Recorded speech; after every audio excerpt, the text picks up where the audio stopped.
Yo, what is going on, everyone? My name is Nick, or the Notorious Fantasy, and in today's video, we're going to be talking about my must-start and must-sit wide receivers for week number 6 of the 2021 fantasy football season. Inside today's video, we're going to be going in-depth into my must-start wide receivers of the week at the beginning of the video, and then about halfway in, we're going to be pivoting into my must-sit wide receivers for week number 6 of the 2021 season based upon their matchups on the week. But before we get on into things, I would like to ask, if you are new to the channel and you do end up enjoying today's video, to please make sure to hit that subscribe button down below. And while you're down there, whether you are new to the channel or not, make sure you hit that like button down below. It would help us out a ton. And if you would like to follow me on Twitter, please do so at NotoriousFNTSY. So without further ado, let's get into my week number 6 must start and must sit wide receivers. We begin with the must start category, headlined by wide receiver of the Indianapolis Colts, Michael Pittman, going up against the Houston Texans this week in Indianapolis. Right now, to me, it is very clear that Michael Pittman is the clear number 1 wide receiver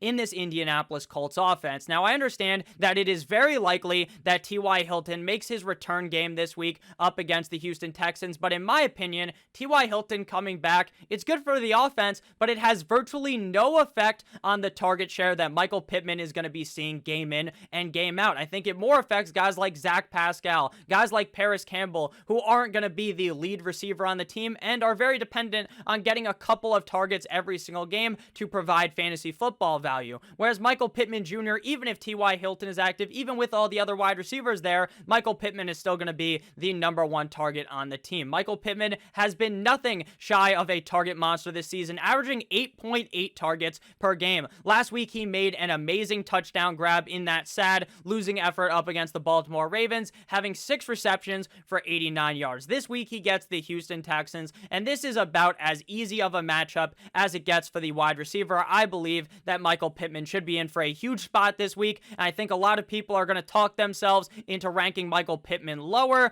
because of T.Y. Hilton returning, but I am not worried at all. Go ahead and fire up Michael Pittman this week with 100% confidence. Next up, we move to Buffalo with Emmanuel Sanders, wide receiver of the Bills, going up against the Tennessee Titans in Tennessee. Emmanuel Sanders has been a very reliable option for the Buffalo Bills offense, and he has yet to see a game on the season with fewer than 5 targets, and last week up against the Kansas City Chiefs was the only week where he had fewer than 6 targets, and to me, it seems as though he is really solidifying himself as the number 2 wide receiver weapon on this team, behind obviously Stefon Diggs, who, while hasn't had that amazing of a year, Stefon Diggs is still going to be the clear number 1 option, and there's no real way that Emmanuel Sanders is going to pass him up. Last week in that matchup up against the Chiefs in prime time, Emmanuel Sanders had 3 receptions on 5 targets for 54 yards and 2 touchdowns in the game. And that touchdown upside, scoring 2 touchdowns, is entirely possible to happen again this week up against the Tennessee Titans, because the Titans defense ranks 25th in pass DVOA out of 32, meaning they are very, very bad up against the pass. So I would expect Emmanuel Sanders to be able to have the potential to put up a big spot this week up against the Titans defense. Next must-start player at the wide receiver position is Hollywood Brown, wide receiver of the Baltimore Ravens, going up against the Los Angeles Chargers. Now, Hollywood Brown has been the definition of consistency this season, which is about the exact opposite of what he has been thus far throughout his career, aside from this season, because in seasons prior, Hollywood Brown would have this humongous game, and then everyone's like, you know what, maybe it really is the year where Hollywood Brown has this excellent game, and then after that one big game, he'd be a fucking snoozer in your lineup. He wouldn't be doing anything, and then he pops up again a couple weeks later and has that big game, and people are like, you know what, I think I need to buy back in again. They go ahead, they pick up Hollywood Brown, and then he does nothing. But this year, I understand he has had one down game, and that was up against the Detroit Lions, where he dropped 2 easy touchdown passes. And I'm not talking about 2 touchdown passes where he had to make some type of a dive and catch it. No, I'm talking about 2 touchdown passes that literally hit him right on the fucking hands, and for some reason he wasn't able to bring it in. But at the end of the day, sure, while that was a down game, it wasn't a complete and utter bust of a game like we've been accustomed to with Hollywood Brown, who has been very consistent besides that one game on the season. Last week up against the Indianapolis Colts, he had 9 receptions on 10 targets for 125 yards and 2 touchdowns. And he did that while being virtually irrelevant in the first half of the game up against the Colts. So just imagine how good he would have done if they targeted him a little bit earlier on in the game. This week, going up against the LA Chargers should be a clash of the Titans. This is going to be the most interesting game of the week by far, as both of these teams are Super Bowl contenders and teams that are going to be very interesting to watch all year and going into the playoffs this season. So I love the matchup between the Ravens and the Chargers, and if this does get to be a higher scoring game, which is my assumption, then it should be very easy to kind of rub the crystal ball and see a very big game out of Hollywood Brown in the future for this week up against the LA Chargers. But before we pivot into the must-sit wide receivers of the week, I would like to let you guys know that we have partnered with Yahoo Fantasy this NFL season to bring you guys some great offers, all of which you can find in the links in the description of today's video. First, we have an exclusive limited time offer which gets you 1 free month of Awesemo Plus Platinum. To qualify, you need to be new to Yahoo, sign up for an account via the link down below, deposit and play. That's it. Yahoo will send us your name after you play in your first paid contest, and we'll reach out to you via email with your coupon. If you would like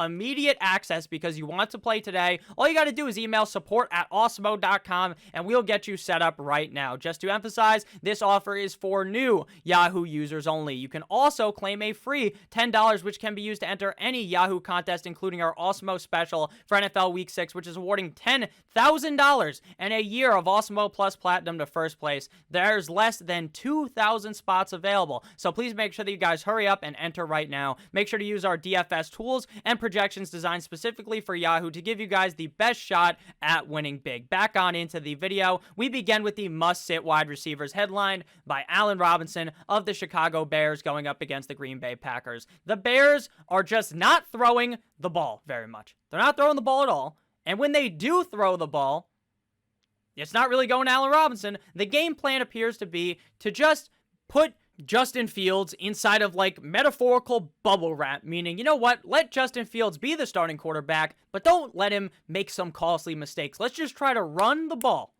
Run the ball a million times. Doesn't matter if it's David Montgomery. Doesn't matter if it's Damian Williams, who's going to be out in this game, it appears, with COVID, which would mean Khalil Herbert will be the starting running back. But again, even if Herbert's the starting running back, they're still going to try to run the ball aggressively to make sure that Justin Fields doesn't make any mistakes. And while that is good and fine to win a game for the Chicago Bears, that is not very helpful at all for Allen Robinson. On the season, Allen Robinson has 17 receptions on 29 targets for 181 yards and a touchdown. He has just 181 yards and a touchdown. There are wide receivers that every single week could get over 181 yards and a touchdown, and that's what Allen Robinson has in 5 games on the season. And I understand that you drafted Allen Robinson like the 4th, 5th round of your draft, but right now where we are sitting, there is no way that I could talk myself into playing Allen Robinson. It is very simple. The Bears just are not throwing the ball enough to warrant starting Allen Robinson. Because if they throw the ball just 20 times a game, you're going to need Allen Robinson to see like damn near 50% of the targets in order for him to have a really big game.